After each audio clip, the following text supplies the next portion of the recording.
To program a key fob for your 2008 Chevrolet Malibu, start by ensuring all doors are closed and unlocked. This process syncs the fob's infrared transmitter with your car's receiver.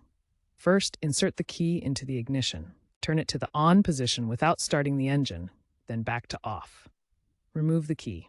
Within 10 seconds, repeat this process 2 more times. Insert the key, turn to on, then to off, and remove. After the 3rd cycle, insert the key one last time and leave it in the on position.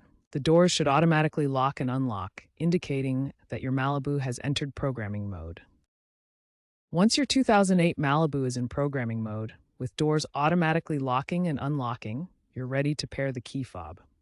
Within 10 seconds of the doors cycling, take the key fob and simultaneously press and hold both the lock and unlock buttons. Keep holding until the doors lock and unlock again, confirming the fob has been successfully paired. If you have additional fobs to program, repeat this step for each, up to a maximum of 4 fobs. Remember to stay within the 10-second window after each door's cycle to ensure proper programming. Once you've programmed all your fobs, simply turn the ignition off. You only need to do this again if you get a new fob or the BCM has been reset.